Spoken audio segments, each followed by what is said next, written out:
My family owns a small vacation home in Colorado. My parents, both avid skiers, bought it decades ago, long before I was born. It's a cozy place, but at over 40 years old, it's definitely showing its age.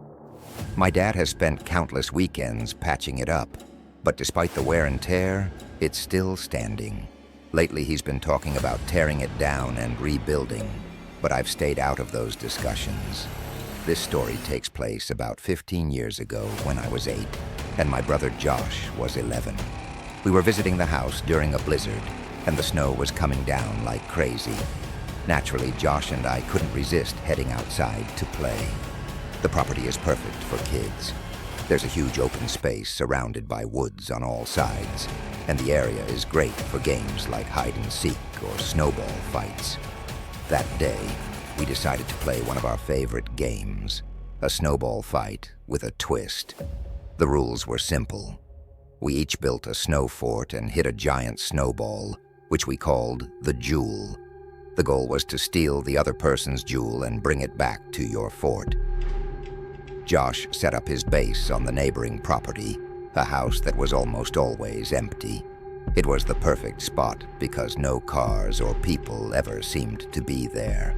Once Josh disappeared into the distance to set up his fort, I waited for him to blow a whistle, signaling the start of the game. I waited and waited. 5 minutes passed, then 10. By then I figured I just couldn't hear the whistle over the wind, so I decided to go find him. I debated between taking the road or cutting through the woods. The blizzard made the woods seem dark and intimidating, so I opted for the road. Trudging through the unplowed snow, I could barely see a few feet ahead as the flakes swirled in the wind. When I reached the neighbor's property, I glanced through the bare winter trees and spotted Josh's fort.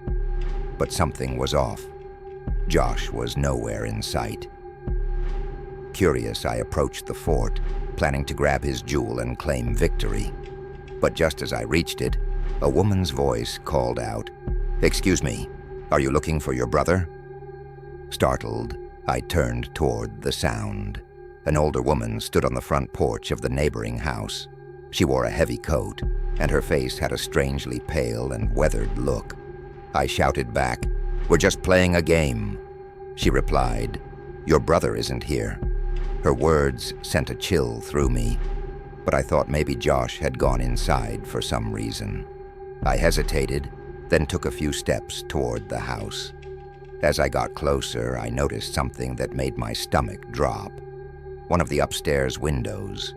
A figure was standing there, half hidden behind the glass. They wore a black beanie that covered most of their face, with only their eyes visible. The bottom of their face was concealed by the window frame, but their eyes were locked on me. I also noticed another set of footprints leading to the front door. They looked fresh. Were they Josh's?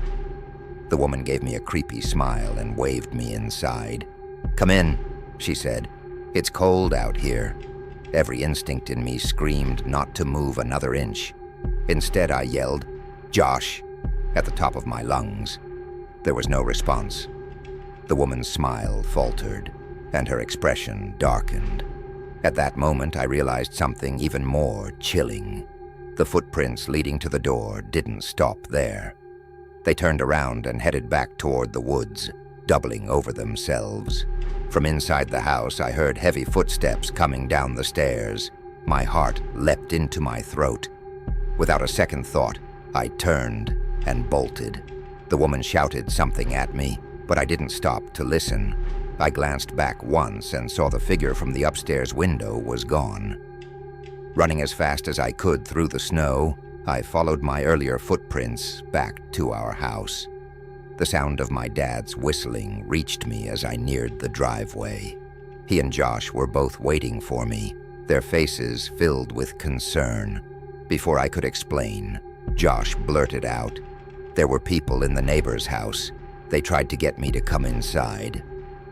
I told them the same thing had happened to me, and my dad's face grew serious. He grabbed a weapon, probably a baseball bat, and headed to the neighbor's property, while Josh and I stayed inside with our mom. When he came back, he told us the house was locked up tight and no one answered the door. He spoke with another neighbor who knew the owners of the house and they called them right away. What they said still gives me chills. The owners weren't there that weekend. No one was supposed to be in the house. The police were called, and my brother and I had to describe the woman to an officer. According to my dad, the police found the back door unlocked, but after searching the house, they didn't find anyone inside. After that incident, we stopped playing on the neighbor's property entirely. The memory of that day still haunts me, and I'm thankful we didn't go inside that house.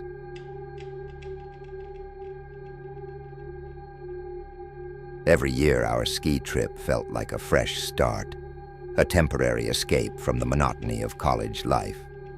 This time, it was me, Jaden, Amir, and Ryland making the trip up to Vermont.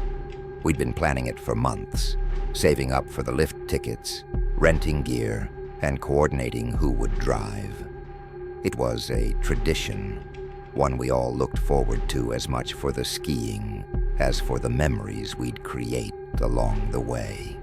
The drive up was like a prelude to the adventure. Snow fell in heavy flakes, blanketing the winding mountain roads. Jaden and Amir argued over the best playlist, while Ryland focused on keeping us on the road. I sat in the back seat, staring out the window as the world turned white, lost in thoughts of carving through fresh powder and feeling the rush of icy wind against my face. When we finally arrived, the sheer scale of the mountain took our breath away. Peaks towered above us, covered in pristine snow, with trails that wove through dense forests like veins in an endless expanse of white. It was one of those rare moments where you feel like a small part of something enormous, and it left all of us in awe. We checked into a small lodge at the base of the mountain, barely big enough for the four of us, and dumped our bags before heading straight to the slopes. The first day was a whirlwind of adrenaline and exhaustion. The mountain was massive, with trails for every skill level, and we threw ourselves into it with everything we had. By the end of the day, our legs burned, but the satisfaction of conquering new challenges made it worth it. That night, we huddled around the lodge's fireplace, sharing stories from the slopes and making plans for the next day. Amir, ever the optimist, proposed we tackle every black diamond the mountain had to offer, while Jaden suggested exploring some of the less traveled glade trails. Ryland was just happy to keep up with whatever we decided, and I, as always, played the role of the cautious observer, ready to follow but wary of pushing things too far. The second day started with the same excitement as the first. We hit the slopes early, racing down trails we'd discovered the day before, and testing our limits on steeper, more challenging runs. The snow was perfect, soft, but packed enough for speed, and the mountain seemed almost deserted, with most skiers sticking to the easier trails. It was just us, the open slopes, and the occasional group of strangers passing by. As the afternoon wore on, the exhaustion began to set in. We'd skied nearly every trail we could find, and our legs felt like jelly. The lifts were set to close in an hour, and we debated whether to call it a day or squeeze in one last run. That's when they appeared. It started subtly, with a flicker of movement at the edge of my vision. Two girls, standing a little way off from the lift station, chatting like they didn't have a care in the world. At first, I didn't think much of it. Plenty of people hung around the lifts, catching their breath or planning their next run. But as they walked toward us, I felt an odd tension in the air, like something just out of reach was trying to get my attention. They didn't wear helmets, which immediately made them stand out. Everyone else on the mountain was bundled up in protective gear, faces obscured by goggles and scarves, but these two were different. Their hair, one blonde and one brunette, caught the sunlight, and their smiles were the kind you'd see in a magazine. Effortless, perfect, and a little too rehearsed. "Hey," the brunette said as they reached us. Her voice was smooth and casual, but there was something about the way she spoke that made me uneasy, like she was testing the waters. "You guys look like you're having more fun than anyone else on this mountain."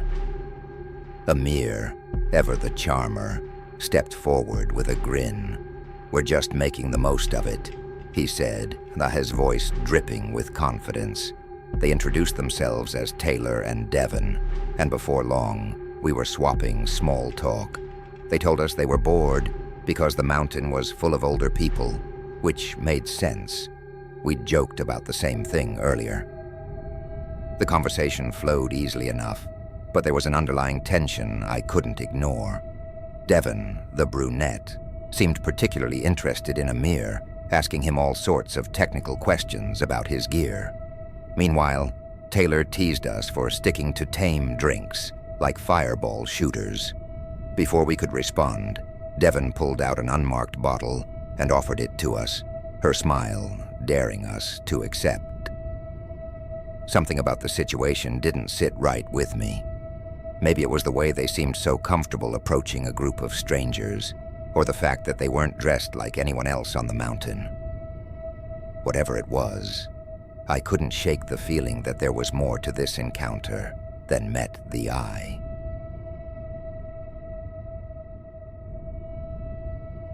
Winter has always had a special hold on me.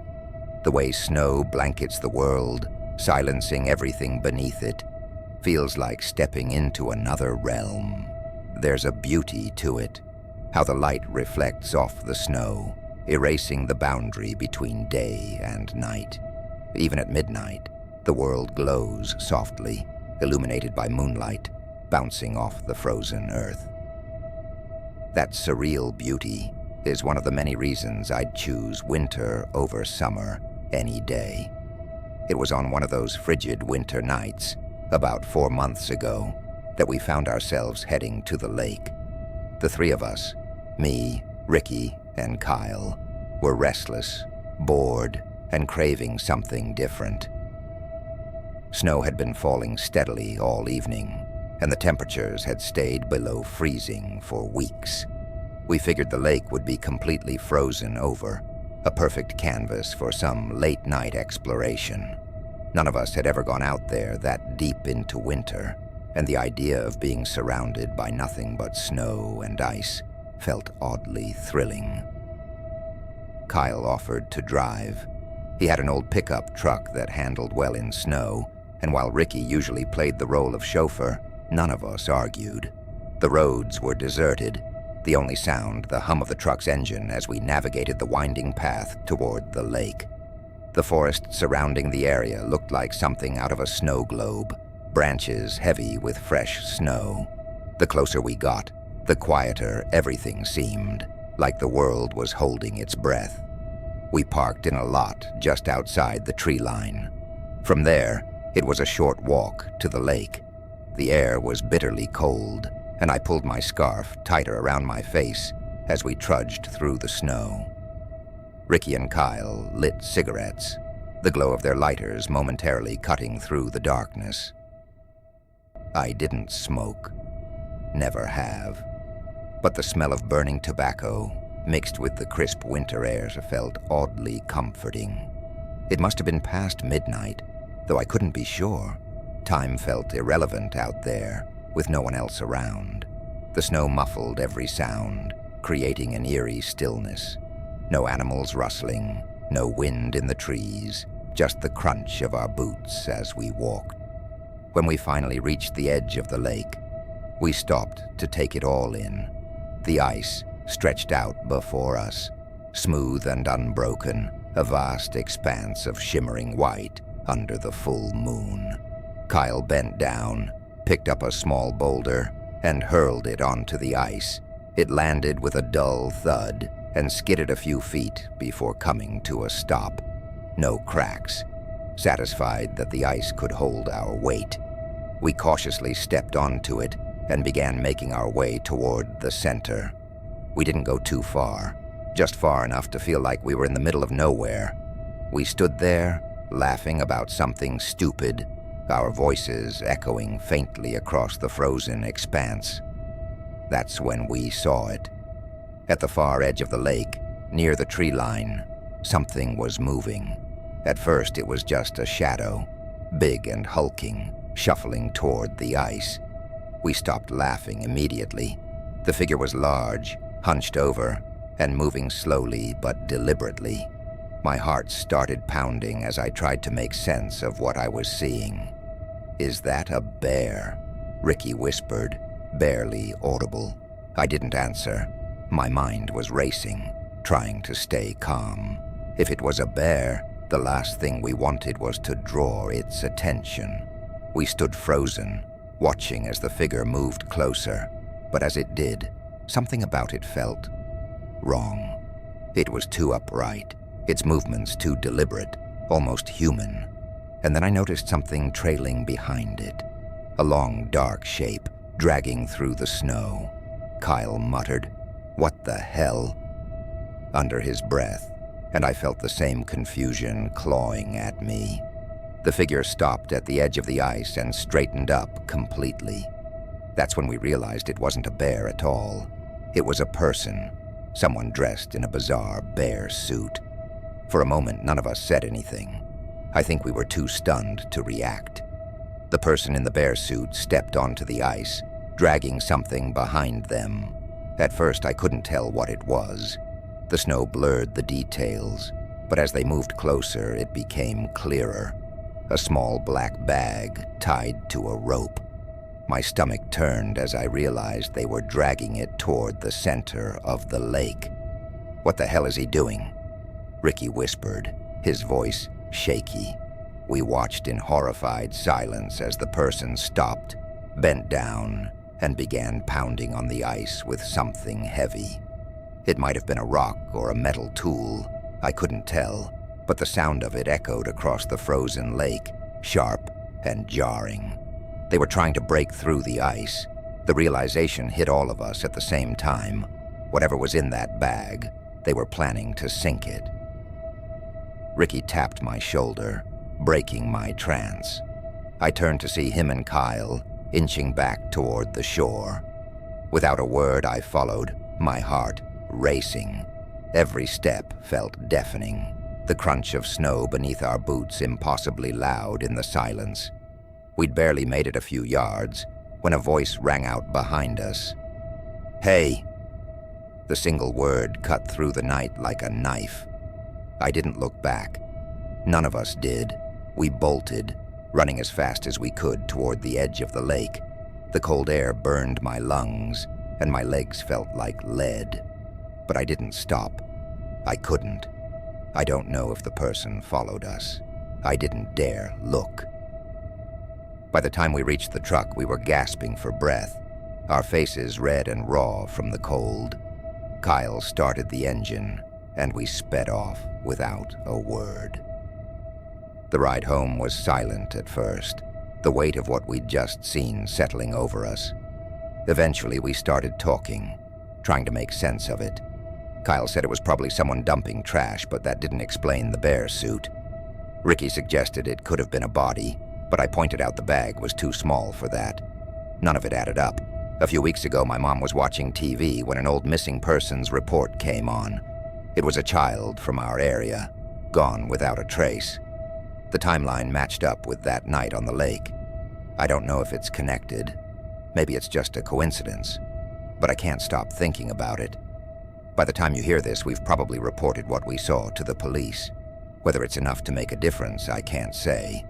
But one thing's for sure, I'll never set foot on that lake again.